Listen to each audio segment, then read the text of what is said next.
بأن الكل لله سبحان الله والحمد لله لا إله إلا الله والله أكبر سبحان الله والحمد لله لا إله إلا الله. Assalamualaikum warahmatullahi wabarakatuh. Alhamdulillahi rabbil alamin. Wassalatu wassalamu ala asrafil anbiya'i wal mursalin Sayyidina wa maulana Muhammadin wa ala alihi wa ashabihi ajma'in. Rabbi shrah li sadri wa yassir li amri wahlul 'uqdatam min lisani yafqahu qawli. Amma ba'du.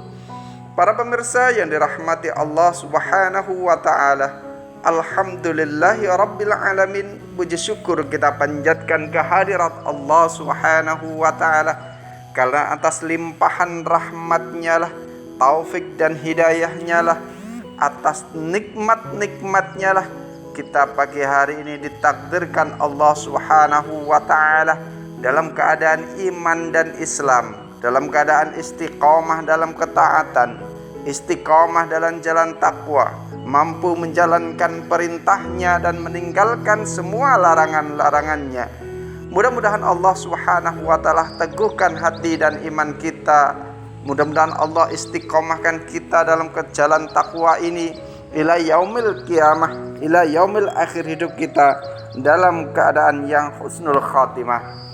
Salawat dan salam tetap terlimpahkan kepada junjungan kita Rasulullah sallallahu alaihi wasallam, juga para keluarganya, para sahabatnya, para tabi'in, tabi'in, para ulama dan seluruh kaum muslimin yang senantiasa berada di jalan Allah dan Rasulnya. Para pemirsa yang dirahmati Allah Subhanahu wa ta'ala, alhamdulillah kita dipertemukan kembali dalam agenda rutin kita, Ngabalis Ngaji bareng Al-Kais. Bagi hari ini kita akan membahas tentang orang-orang yang bodoh. Para pemirsa yang dirahmati Allah Subhanahu wa ta'ala, diriwayatkan dari Umar bin Khattab radhiyallahu an bahwa ia bertanya kepada Al-Ahnaf bin Qais, "Siapakah orang yang paling bodoh itu, wahai Ahnaf?" Maka Ahnaf pun menjawab, "Orang yang menjual akhiratnya untuk kepentingan dunianya." Umar pun berkata, "Maukah kamu aku beritahukan orang yang lebih bodoh daripada orang itu?" Al-Ahnaf pun menjawab, "Tentu wahai Amirul Mukminin." Umar pun berkata, "Orang yang lebih bodoh itu adalah orang yang menjual akhiratnya untuk kepentingan dunia orang lain." Para pemirsa yang dirahmati Allah Subhanahu wa ta'ala, jadi orang yang bodoh, orang yang senantiasa mencari kesenangan dunia, orang yang senantiasa mencari kenikmatan dunia seraya meninggalkan perintah Allah Subhanahu wa ta'ala, seraya menjalankan larangan Allah Subhanahu wa ta'ala, memakan yang haram dan meninggalkan yang halal, mendolimi orang dan lain sebagainya. Dan orang yang lebih bodoh dari itu adalah orang yang menjual akhiratnya untuk kepentingan dunianya orang lain.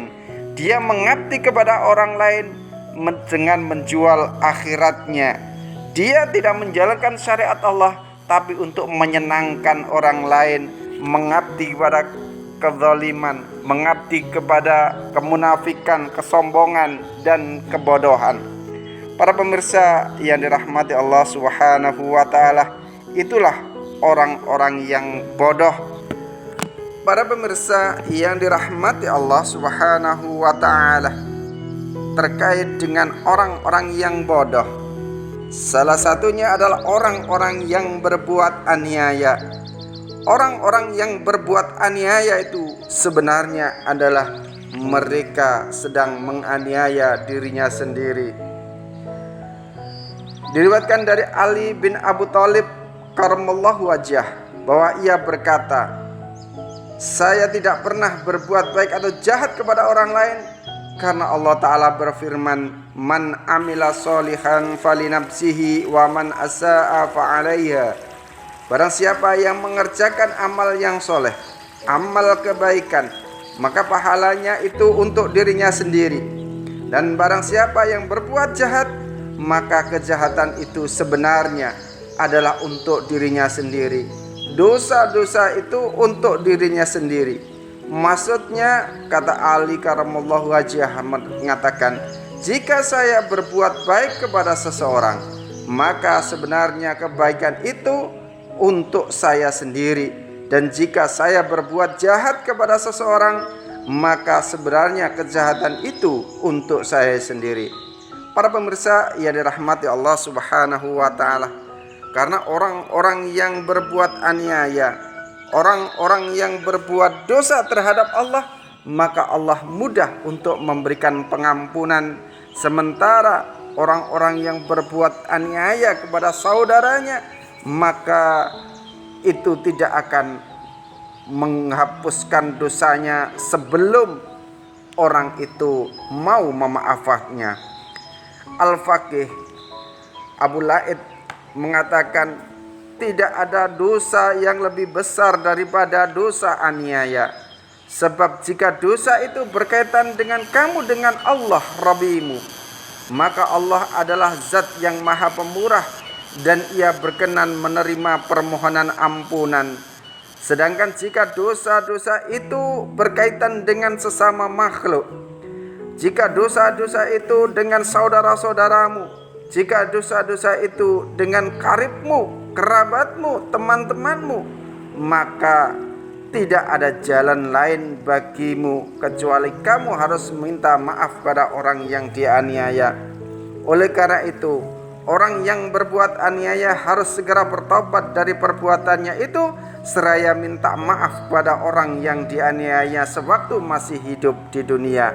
Apabila ia tidak mampu untuk meminta kerelaan kepada orang yang dianiayanya, maka hendaklah ia memohon ampun dan mendoakan orang yang dianiaya itu dengan harapan orang itu dapat merelakannya di hari kiamat kelak. Para pemirsa yang dirahmati Allah Subhanahu wa Ta'ala, jadi dosa yang paling luar biasa, dosa yang sangat besar di hadapan Allah Subhanahu wa Ta'ala adalah dosa yang berkaitan dengan sesama manusia sebelum manusia itu memberikan ampunan terhadap kedoliman kita. Oleh karena itu, marilah kita jaga diri kita dari perbuatan aniaya, karena sesungguhnya perbuatan aniaya itu akan kembali kepada kita dan akan meminta pertanggungjawaban kita di yaumil qiyamah kelak. Rasulullah sampaikan, ya ayuhan nasu taqu rabbakum wa la yatlimu ahadum minkum mu'minan illa in taqamallahu minhu yaumal qiyamah. Wahai segenap manusia, bertakwalah kepada Tuhanmu, dan tidaklah seseorang di antara kamu menganiaya orang yang beriman, melainkan Allah akan membalasnya nanti pada hari kiamat. Mudah-mudahan kita senantiasa terhindar dari perbuatan zalim, sehingga kita menjadi orang-orang yang terampuni dan menjadi orang-orang yang senantiasa berbuat kebaikan, karena sebenarnya kebaikan itu adalah untuk diri kita sendiri.